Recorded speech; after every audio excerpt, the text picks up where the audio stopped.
Langkah Misteri. Siapkan diri kalian, karena malam ini kita akan menyusuri sebuah pulau terlarang di selatan Jawa. Pulau yang dikenal sebagai penjara para narapidana kelas kakap, sekaligus sarang ritual pesugihan paling kelam di Nusantara. Tapi bukan sembarang pesugihan. Ini adalah pesugihan tanpa tumbal, yang katanya hanya butuh keberanian dan nyali, tanpa harus mengorbankan nyawa orang lain. Tapi, benarkah semudah itu? Atau justru, bayaran yang diminta jauh lebih mengerikan dari sekadar tumbal? Malam ini, kita ikuti kisah Bagas, pria asal Surabaya yang nekat menantang maut di Nusa Kambangan. Jangan matikan lampu, dan jangan pernah menoleh ke belakang, kalau kalian belum siap dengan apa yang akan muncul di kegelapan. Angin malam menyisir kota Surabaya dengan udara panas yang masih tertahan meski jarum jam sudah menunjukkan pukul 11 malam. Di sebuah rumah tua di kawasan Wonokromo, seorang pria bernama Bagas tampak duduk sendirian di ruang tamu. Matanya kosong, tangan kanannya menggenggam sebuah kertas kusam yang mulai sobek di pinggirannya. Di atas meja kayu tua, sebatang rokok gudang garam nyaris habis, asapnya meliuk pelan di udara. Bagas bukan orang sembarangan. Ia dikenal sebagai pedagang onderdil mobil bekas di pasar Pabean yang cukup sukses, tapi belakangan usahanya merosot tajam. Semua modal habis, hutang menumpuk, dan orang-orang mulai menjauh. Beberapa rekan bisnisnya mendadak sukses luar biasa, bahkan ada yang dulunya sama-sama sekarat kini bergelimang harta. Dari sanalah Bagas mendengar desas-desus tentang pesugihan tanpa tumbal di Nusa Kambangan. Sesuatu yang selama ini dianggap mustahil. Semua orang tahu, pesugihan pasti meminta tumbal. Entah nyawa keluarga, kerabat, atau dirinya sendiri di akhir. Tapi yang satu ini, katanya berbeda. Selembar kertas di tangannya berisi peta sederhana dan beberapa kalimat aneh. Di pojok kiri atas tertulis, Pulau Terlarang. Jangan datang jika tak siap dengan bayaran lebih berat dari tumbal. Bagas menghela napas panjang. Pikiran tentang anak dan istrinya yang kini dititipkan di rumah mertuanya, hutang yang menggunung, dan rumah yang hampir disita membuat nyalinya nekat. Bodoh amat, asal bisa kaya, gue jalanin, gumamnya pelan. Tanpa banyak pikir, ia mengambil tas kecil berisi beberapa pakaian, sebotol air, senter, dan kertas itu. Malam itu juga, Bagas menyewa travel menuju Cilacap. Perjalanan menuju Cilacap memakan waktu belasan jam. Di sepanjang jalan, Bagas tak bisa tidur. Wajah sopir travel yang tampak pucat dan para penumpang lain yang diam membuat suasana semakin aneh. Sesekali, sopir travel itu melirik Bagas melalui spion, seolah ingin mengatakan sesuatu, tapi tak pernah terucap. Pukul 3 pagi, travel berhenti di sebuah warung kecil di pinggir jalan. Warung itu sepi, hanya ada seorang nenek renta duduk di pojokan. Matanya menatap Bagas tajam, senyumnya menyeringai. "Mau ke Nusa Kambangan, nak?" tanya nenek itu tiba-tiba. Bagas yang kaget hampir saja tersedak kopi. "Iya, kok nenek tahu?" "Jangan nekat. Yang katanya tanpa tumbal itu, bayarannya lebih kejam, Le," bisiknya. Sebelum Bagas sempat bertanya lebih jauh, nenek itu tiba-tiba berdiri, menyeret kakinya yang menyeret sandal usang, lalu menghilang di balik kabut. Bagas terdiam. Jantungnya berdegup kencang. Tapi rasa takut itu kalah oleh keputusasaan. Ia kembali naik travel, dan perjalanan dilanjutkan. Sesampainya di pelabuhan kecil Cilacap, suasana mendung menyelimuti. Ombak bergulung-gulung menghantam dermaga. Beberapa nelayan tua terlihat mondar-mandir tanpa suara. Bagas turun dari travel, menenteng tas kecilnya. Ia berjalan ke arah seorang lelaki tua yang duduk di dekat perahu kayu. "Pak, saya mau ke Nusa Kambangan." Lelaki itu menoleh, wajahnya dipenuhi kerutan, matanya kosong. Dia mengangguk tanpa berkata sepatah kata pun, lalu menunjuk ke sebuah perahu kecil. Tanpa banyak bicara, Bagas naik ke atas perahu. Ombak malam itu bergelombang. Kabut tipis menutupi pandangan. Pulau Nusa Kambangan di kejauhan tampak hitam pekat, seperti monster raksasa yang sedang tidur. Perahu itu akhirnya merapat di sebuah pantai kecil dengan pohon-pohon liar di sekelilingnya. Tak ada dermaga, hanya pasir hitam basah dan bau amis yang menyengat. Bagas turun. Lelaki tua itu hanya berkata satu kalimat sebelum pergi. "Jalan terus ke timur, kalau nyali cukup, kamu bakal ketemu jalannya." Perahu itu pergi, meninggalkan Bagas seorang diri di tengah pulau angker yang sejak dulu dikenal menyimpan ribuan cerita kelam. Bagas berjalan menyusuri hutan kecil. suara ranting patah di bawah kakinya terdengar jelas. Senter kecil di tangannya mulai meredup. Udara dingin menusuk tulang. Bau anyir darah tercium samar-samar. Tiba-tiba, srek, srek, srek. Suara langkah dari balik pepohonan. Bagas menoleh. Tidak ada siapa-siapa. Tapi suara itu semakin dekat. "Siapa?" teriaknya. Hening. Dari balik kabut, sosok bayangan hitam muncul. Tingginya hampir 2 meter, tubuhnya kurus, kulitnya pucat kebiruan. Matanya merah menyala. Bagas gemetar. Tapi bayangan itu hanya berdiri, menunjuk ke arah jalan setapak. Tanpa berkata apa-apa, Bagas mengikuti arah telunjuknya. Jalan itu menurun menuju sebuah tanah lapang yang dipenuhi batu nisan tua. Di tengah lapangan itu, ada sebuah sumur tua yang dikelilingi pagar kayu. Di sanalah, katanya, pesugihan tanpa tumbal dilakukan. Bagas menelan ludah. Ia tahu, tak ada jalan kembali. Dan disinilah awal dari segalanya. Bagas berdiri di depan sumur tua itu. Batu-batu di sekelilingnya ditumbuhi lumut, pagar kayu yang setengah rapuh melingkari mulut sumur yang menganga hitam. Kabut tipis terus menari di sekelilingnya. Entah kenapa, udara di sini terasa jauh lebih dingin dibanding tadi di hutan. Di balik pepohonan, suara burung hantu terdengar parau, bersahut-sahutan dengan suara desir angin yang menabrak dedaunan. Bagas menyalakan rokok, berusaha menenangkan diri. Di dalam hati, ketakutan dan rasa penasaran saling bertarung. "Apa benar di sini?" gumamnya. Tiba-tiba, di sebelah sumur, sosok bayangan itu kembali muncul. Kali ini wujudnya jauh lebih jelas. Sosok pria renta dengan rambut putih panjang sampai ke punggung, mengenakan jubah lusuh berwarna hitam. Wajahnya dipenuhi keriput, tapi matanya kosong dan dalam, seolah tak memiliki dasar. "Kau mencari pesugihan tanpa tumbal?" Suara pria itu berat, serak seperti berasal dari dasar bumi. Bagas terkejut, hampir saja menjatuhkan senter di tangannya. Tapi ia cepat mengangguk. "Iya, Pak.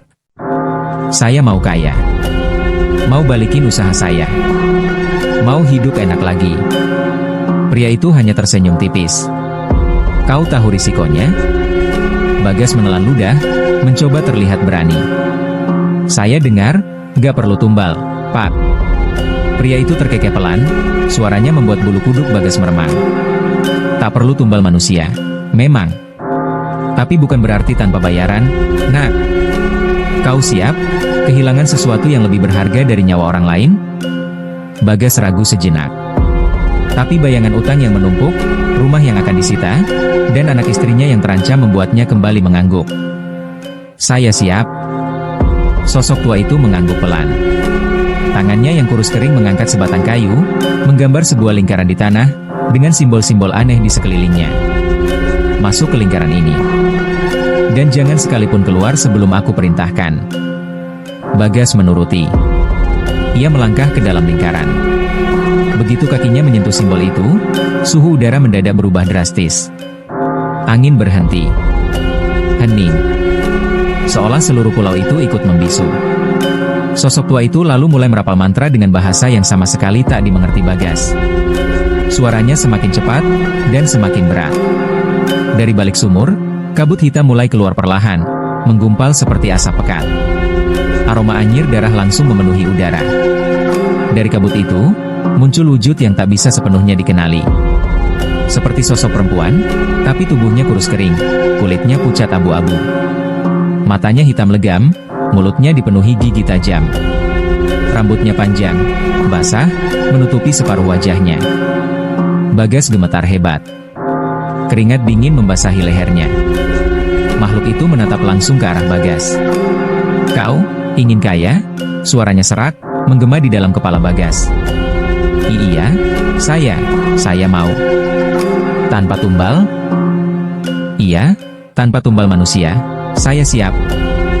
Makhluk itu menyeringai, gigi-giginya menyembul tajam. "Baik, aku kabulkan, tapi ingat, bayaranmu adalah hatimu sendiri." Bagas mengernyit. "Maksudnya?" Makhluk itu perlahan mendekat. Tangannya yang kurus kering menyentuh dada Bagas. Suhu tubuh Bagas langsung turun drastis. Dia merasa jantungnya seperti diremas. Mulai detik ini, kau takkan pernah bisa merasakan ketenangan. Tidurmu akan dipenuhi wajah-wajah mayat. Nafasmu akan berat oleh bisikan mereka yang telah mati. Kau akan mendapatkan harta, tapi tak akan bisa menikmati kebahagiaan. Bagas hendak berteriak, tapi lidahnya keluh. Tubuhnya membeku. Setiap malam, kau akan melihatku di mimpimu. Dan ketika waktunya tiba, aku datang menjemput, tanpa kau tahu kapan. Sosok tua itu menyelesaikan mantranya. Kabut hitam kembali masuk ke dalam sumur. Suasana kembali normal. Angin berembus pelan. Tapi dada Bagas terasa sesak. Pria tua itu menatapnya. Selamat, Bagas. Kau kini kaya, tapi kau juga telah menandatangani kontrak tanpa kau sadari. Pulanglah. Bagas keluar dari lingkaran. Tanah di sekitarnya berubah basah dan dingin. Sumur tua itu tampak lebih menyeramkan dari sebelumnya. Bagas berusaha tenang, lalu berjalan meninggalkan tempat itu. Tapi entah kenapa, suara bisikan halus terus mengikuti di telinganya. Bagas, Bagas, aku di sini. Ia mempercepat langkah, hingga kembali ke pantai tempat perahu tadi bersandar. Lelaki tua itu sudah menunggunya. Tanpa banyak bicara, mereka kembali menyeberang menuju pelabuhan Cilacap. Sepanjang perjalanan, Bagas hanya terdiam. Tubuhnya dingin, pikirannya kacau. Tapi di dalam tas kecilnya, entah dari mana, kini terisi penuh uang lembaran ratusan ribu yang masih basah dan berbau anyir. Perjalanan dari Nusa Kambangan ke Surabaya seperti mimpi yang kabur di kepala Bagas. Setiap kali memejamkan mata di dalam travel, suara bisikan itu masih saja terdengar. Bagas, aku di sini, aku lihat kau. Sampai di rumah kontrakan tua yang dulu sepi, kini suasana berubah aneh. Di atas meja ruang tamu, tas yang semula kosong, kini penuh dengan uang lembaran ratusan ribu.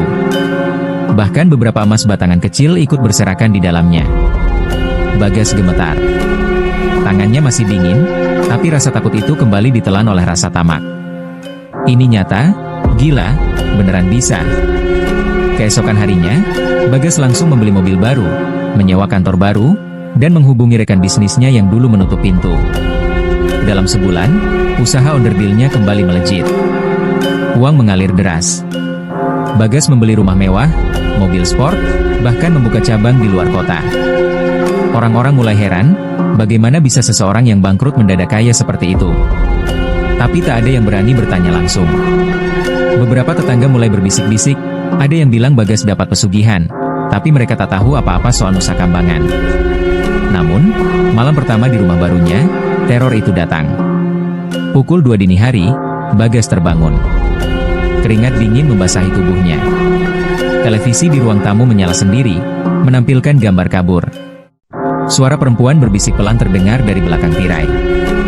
Bagas, aku di sini, lihat aku. Bagas menoleh.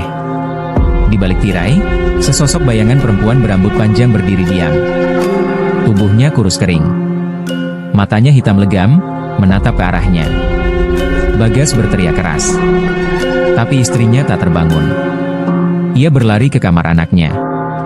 Anak semata wayangnya terlelap. Tapi di sudut kamar, boneka beruang yang semula duduk, kini berdiri menghadap ke arahnya. Di dinding, tulisan merah tergores. Bayaranmu belum lunas. Sejak malam itu, tiap malam Bagas dihantui mimpi yang sama. Ia berjalan di hutan Nusa Kambangan, dikejar sosok perempuan bermata hitam. Terkadang, sosok itu muncul di kaca spion mobilnya, di pantulan air kolam, bahkan di layar ponsel saat tengah malam. Tubuh Bagas makin kurus. Wajahnya pucat. Tapi usahanya makin melejit. Pelanggan datang dari mana-mana. Tapi harga yang harus dibayarnya semakin berat. Setiap kali Bagas merasa terlalu senang, teror itu datang lebih dahsyat. Pernah suatu malam, saat ada pesta ulang tahun anaknya, tiba-tiba listrik padam. Ketika lampu menyala kembali, di meja makan, hidangan tumpeng berubah menjadi kepala kambing busuk, darah segar mengalir di taplak meja. Semua tamu berteriak, tapi anehnya, hanya Bagas yang bisa melihatnya. Istrinya bingung, anaknya menangis. Orang-orang menyangka Bagas stres berat. Saya lihat kok. Itu beneran ada, teriak Bagas histeris, tapi tak ada yang percaya.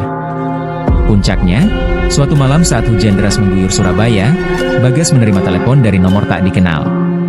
"Bagas, waktumu hampir habis, persiapkan dirimu." Suara itu berat dan pelan. Langsung membuat Bagas lemas seketika. Tak lama setelah itu, mobilnya mogok di tengah jalan.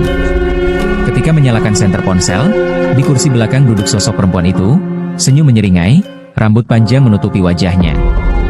Bagas berteriak. Ia keluar dari mobil, lari di tengah hujan.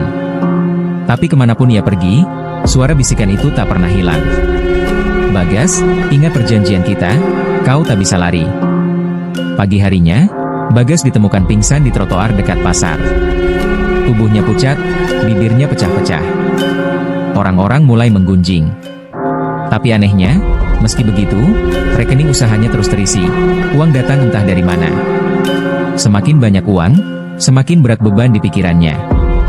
Tiap malam, perempuan itu hadir di mimpi, di kaca, di dinding, bahkan di televisi yang mati. Bagas sudah tak berani tidur.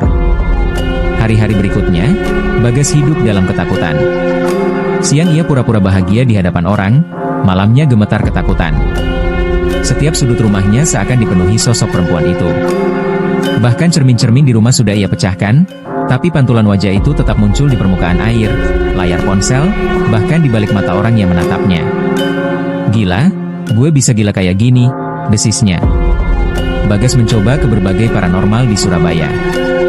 Dari yang katanya sakti di daerah Rungkut, sampai dukun sepuh di kawasan Kenjeran. Semuanya hanya geleng kepala begitu melihat aura hitam pekat yang menyelimuti tubuh Bagas. Salah satu paranormal tua bahkan langsung muntah darah saat membaca mantranya. "Nak, apa yang kamu lakukan di Nusa Kambangan, itu bukan pesugihan biasa. Kau sudah ikat perjanjian, bukan hanya dengan makhluk astral, tapi dengan arwah penasaran yang sudah ratusan tahun dikurung di sana. Mereka tak minta tumbal manusia, karena yang mereka ambil itu lebih mahal, nyawa dan jiwamu seumur hidup." Bagas terpaku. Keringat dingin membasahi tengkuknya. "Tapi saya mau lepas, Pak, saya nggak kuat, saya mending miskin aja." Paranormal itu menatapnya iba. "Sudah terlambat, Nak. Kontrakmu ditandatangani saat kau masuk lingkaran itu. Selama kau masih hidup, mereka akan terus bersamamu. Dan kau tak bisa bunuh diri. Karena bahkan kematianmu pun mereka yang tentukan." Bagas terdiam. Napasnya memburu. "Lalu, saya harus gimana?" Paranormal itu hanya bisa menggeleng. Tak berani bicara lagi. Ia menyerahkan segenggam bunga setaman dan sepotong kayu cendana. "Pegang ini, setidaknya bisa sedikit meredakan, tapi nggak akan pernah bisa putus." Sepulangnya, Bagas makin kacau. Rumahnya seperti neraka. Lampu padam hidup sendiri. Bau anyir darah muncul tiba-tiba. Di lemari es, daging segar yang dibelinya siang tadi berubah menjadi organ tubuh manusia. Dan tiap malam, suara langkah kaki berdecit di lantai rumah. Anaknya jatuh sakit. Istrinya mulai mengalami kerasukan. Suatu malam, saat tidur, sang istri duduk tiba-tiba, matanya putih, suaranya berat. "Mbak Agaas, waktumu sudah dekat, mereka menunggumu di sumur itu, kembalilah." Bagas menjerit. Tubuhnya gemetar. Ia mencoba membangunkan istrinya, tapi seolah ada kekuatan yang menahannya. Begitu pagi datang, istrinya tak ingat apa-apa. Tapi di lehernya ada bekas jari-jari hitam seperti dicekik. Bagas makin takut. Tapi uang terus mengalir. Setiap rekening pribadinya penuh. Bahkan rekening lama yang tak pernah diisi, tiba-tiba dipenuhi transferan dari rekening tak dikenal. Uang ratusan juta masuk tiap hari. Tapi tak ada satupun yang bisa membuatnya tenang. Setiap malam, perempuan itu semakin nyata. Bukan hanya di mimpi, tapi kini sering berdiri di pojok kamar. Matanya merah, gigi-giginya mencuat keluar. Bahkan pernah, perempuan itu berdiri di atas plafon, menunduk terbalik menatap Bagas yang tengah tidur. "Bagas, waktu." Bagas merasa tak ada lagi tempat aman. Ia kembali ke Cilacap, berniat menemui lelaki tua pemilik perahu. Tapi sesampainya di sana, orang-orang bilang lelaki itu sudah mati setahun lalu. Bahkan perahu kayunya karam, bangkainya tergeletak di pinggir dermaga. Tak ada yang bisa menolong. Bagas ke desa sekitar, mencari orang pintar. Tapi semua hanya ketakutan saat nama Nusa Kambangan disebut. Mas, itu bukan tempat orang hidup. Yang datang ke sana cuma dua jenis manusia.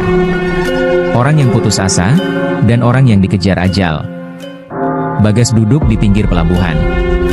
Hujan deras membasahi tubuhnya. Tapi ia tak peduli. Di kejauhan, Nusa Kambangan tampak diselimuti kabut hitam pekat. Seolah memanggilnya. Di dalam kepalanya, suara itu tak pernah hilang. Kembalilah, Bagas, waktumu hampir habis, kami menunggumu di sumur. Bagas tak punya pilihan. Tak ada paranormal yang berani bantu. Tak ada orang pintar yang mau menyentuh urusannya. Setiap malam, bisikan itu makin keras. Sosok perempuan itu bahkan kini duduk di sudut kamar mandi, di belakang pintu, di atas pohon depan rumah. Tak peduli siang atau malam, wujudnya selalu ada. Bagas tak bisa makan. Tubuhnya kurus. Matanya cekung. Anak istrinya sudah dititipkan ke rumah mertuanya. Rumah mewah itu kini seperti neraka. Dipenuhi suara-suara aneh, pintu mengayun sendiri, aroma bangkai di setiap sudut. Malam itu, hujan kembali turun deras. Petir menyambar-nyambar. Tanpa pikir panjang, Bagas mengemudikan mobilnya menuju Cilacap. Tak peduli nyawanya di tangan. Hanya satu tujuan, kembali ke Nusa Kambangan, ke sumur tua tempat awal petaka itu. Di pelabuhan, tak ada lagi perahu. Tapi entah dari mana, kabut tebal datang menutupi pandangan. Dari balik kabut, perahu tua yang sama muncul, seperti malam itu. Di atasnya, lelaki tua yang seharusnya sudah mati duduk di ujung perahu. Sudah waktunya, Bagas. Tanpa banyak kata, Bagas naik ke perahu. Ombak deras menghantam, tapi perahu itu berjalan tenang, menembus kabut tebal. Nusa Kambangan tampak hitam gulita, angin seakan berbisik memanggil namanya. Sesampainya di pantai, lelaki tua itu menunjuk jalan setapak. Ke sumur. Mereka sudah menunggu. Bagas berjalan pelan. Kabut semakin pekat. Ranting pohon bergerak seperti tangan-tangan kurus yang ingin meraihnya. Di sepanjang jalan, bayangan sosok perempuan itu muncul di balik pepohonan, di antara kabut, di atas dahan pohon. Langkah demi langkah, Bagas sampai di tanah lapang itu. Sumur tua itu masih di sana. Tak berubah sedikit pun. Tapi kini, di sekelilingnya berdiri sosok-sosok manusia tanpa wajah. Tubuhnya kurus kering, kulitnya kelabu, matanya bolong hitam. Jumlahnya belasan. Mengerumuni lingkaran sumur. Dan di pinggir sumur, perempuan itu berdiri. Wajahnya setengah membusuk, matanya merah menyala. Bagas, waktumu sudah habis. Bagas gemetar. Ia jatuh berlutut. Mulutnya bergetar. Aku nyesel, ampuni aku tarik perjanjian itu.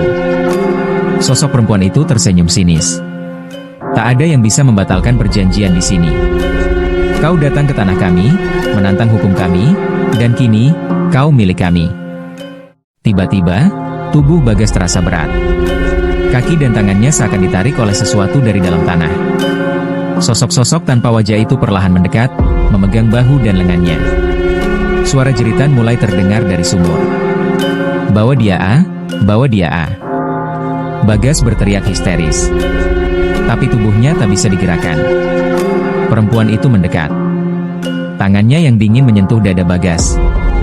Sekarang, waktunya kau tinggal di sini, jadi salah satu dari kami. Sekejap, tubuh Bagas terseret ke dalam sumur. Suara cipratan air bercampur dengan jeritannya. Kabut menelan semuanya. Hening. Gelap. Keesokan paginya, warga sekitar pelabuhan menemukan mobil mewah terparkir di pinggir dermaga. Di dalamnya, hanya tersisa dompet dan secari kertas kusam bertuliskan, "Jangan pernah ke Nusa Kambangan, apapun alasanmu." Tak ada yang pernah menemukan jasad Bagas. Konon, sejak malam itu, siapapun yang nekat melakukan pesugihan di Nusa Kambangan, akan mendengar bisikan aneh di malam hari. Suara perempuan memanggil nama seseorang.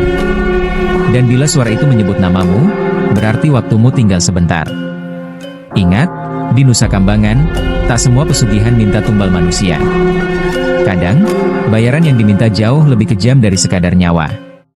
Jangan pernah cari kekayaan lewat jalan itu. Kalau kau tak siap kehilangan segalanya, termasuk kewarasan, ketenangan, dan sisa umurmu.